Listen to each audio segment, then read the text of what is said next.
Hey, peace, is your brother Big Hawk. I'm gonna be reacting to another video by the beautiful Indian female Sharina, and this is something that black people are suspects to. They do the same thing, and I want you to hear what she's saying. And this is about people that don't want to be themselves, and they want to act like Caucasians. And Caucasians that I know tell me, be yourself. You don't have to act like us.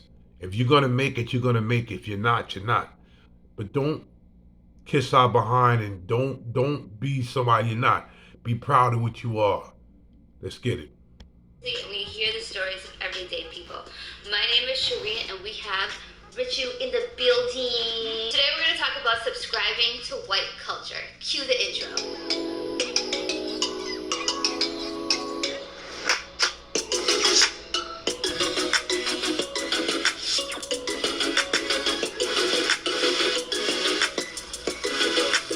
You ready? We are both a little anxious about this topic.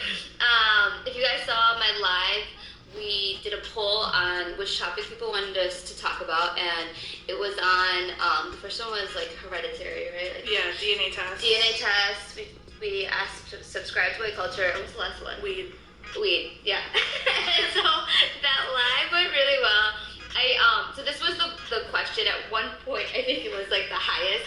I definitely still want to do the DNA test. Yeah, that would be really dope. I'm so all about that. And I definitely want to talk about weed with someone that's willing to talk about it openly and not after January 1st, because I got some messages about that. They're like, I'm cool with talking about it after January 1st. But anyways, we want to go right into it. And I think the whole like topic of subscribing to white culture is just a little sensitive. But my whole...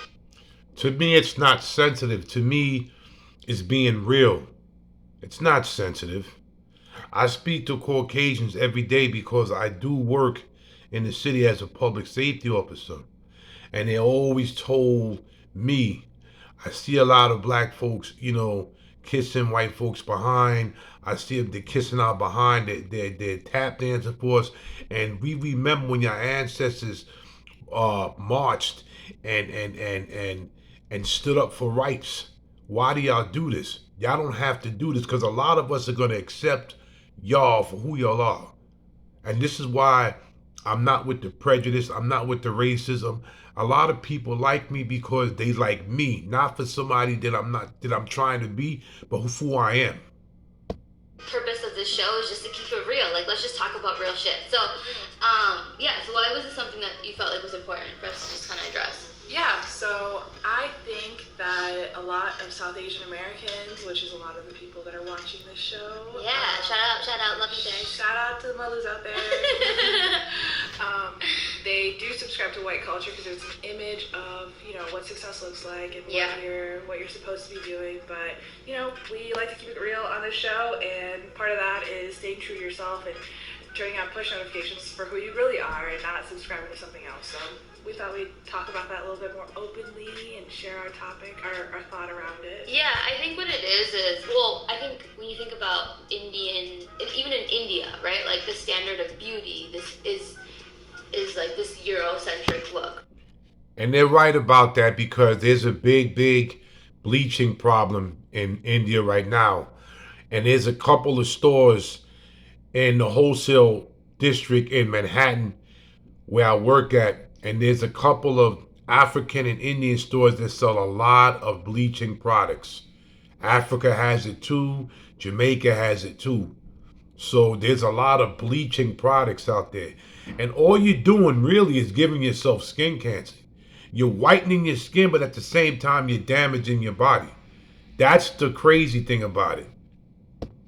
Right? And then when our parents and our grandparents came to this country, what was success to them was what they saw, on TV, like, what basically it was white people, like, doing big things. And I guess what we're trying, and I think it's also changed, like, over time, right? So I think as people are, coming into themselves and, like, figuring out who they are, they've been able to kind of define what success is by just like being themselves and not thinking like, okay, I gotta be like straight hair, gotta like follow like what white people think. And in the black culture, black folks are a victim to this.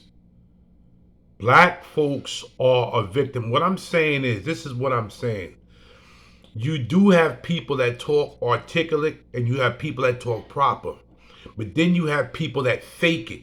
If you're black and you're, oh my God, like, oh my God, like, you can tell when somebody is really like that, when a black person that grew up around people that's really like that, and you can tell when people are faking it, because I caught a lot of people and a lot of Caucasians, like I keep saying, they said, be yourself. This is why they respect you. Be yourself. Try not to be like nobody else, but what God made you. Right. Success and are just, paving their own path. Right, exactly. I think there's definitely more modes of success in today's day and age than there was maybe when, even when we were growing up. So there's way more to life than being somebody else. You gotta stick true to who you are and what you believe in and what authenticity looks like to you.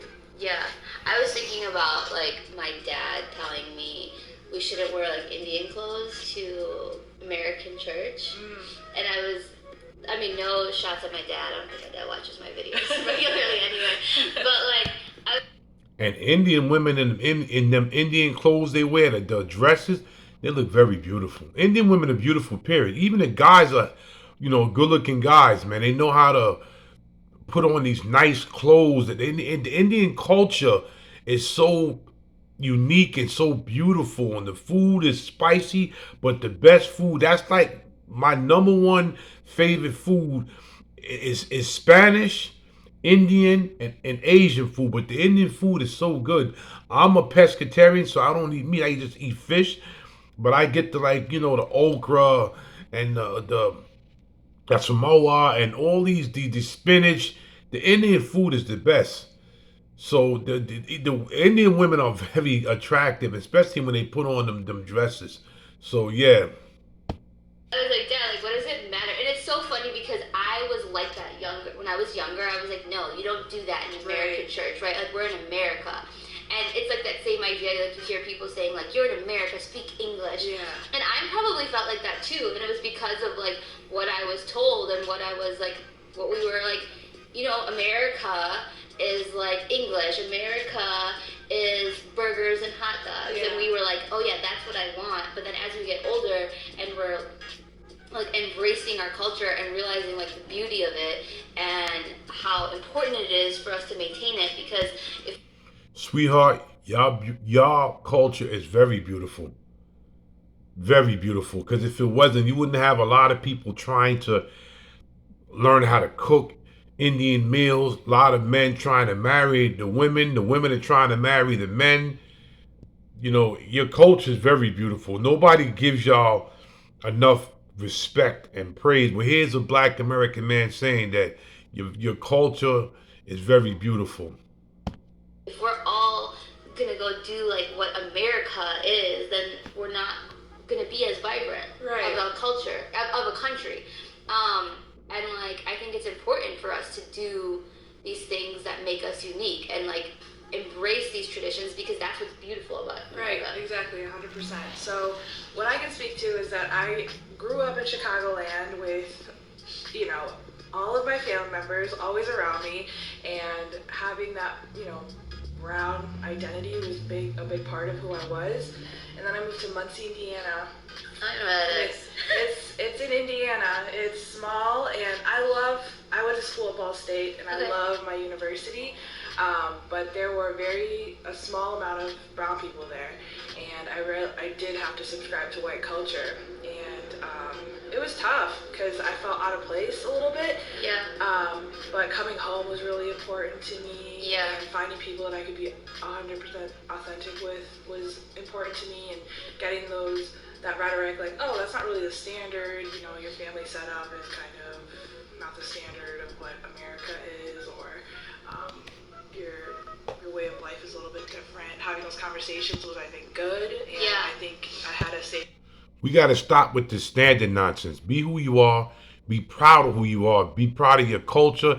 Embrace it to other people, but don't have to behind kiss. And people will respect you for who you are. Trust me. Space for that, but it was definitely interesting, and I would not say I'm an expert on subscribing to white culture, but I got a good lesson, and all I can say is life is unseasoned, but it's happening.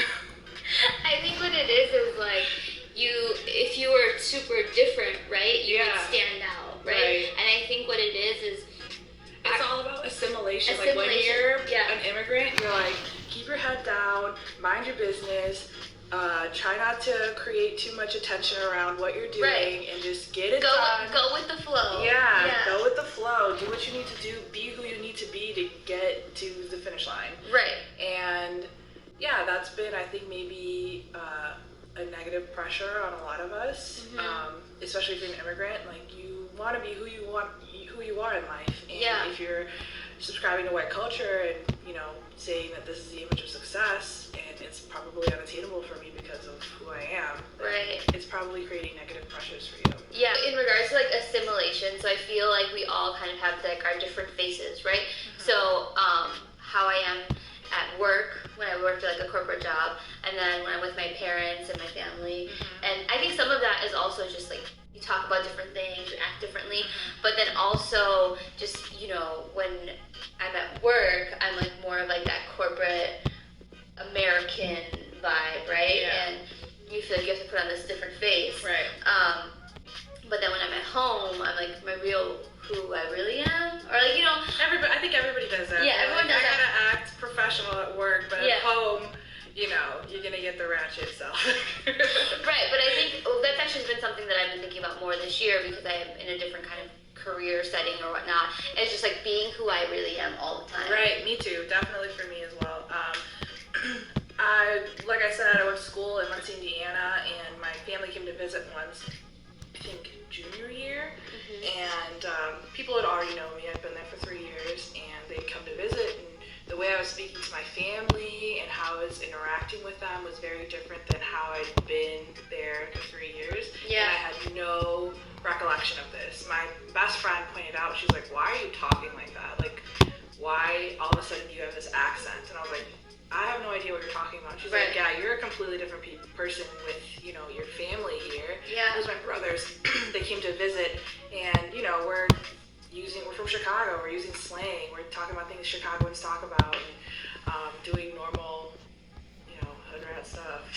And she was like, this is a new you. And that was, it bonded me and her a lot because she was like, you should act like that all the time. Like, you shouldn't feel like because you're in Muncie that you need to act or be a certain way. Yeah. And I think from there, I've grown a lot because, I'm not a coconut. I'm a brown kid, and I'm wanting to be my authentic self. Even in my own workplace, I try to just be real with who I am. Yeah, and talk about things, right? Like, I feel like I would just, like, nobody wants to hear about things that are going on. I'm going to stop the video right here. Yeah. And I want y'all to give y'all perspective and leave a comment. Who cares? This is Big Hawk, and I'm out.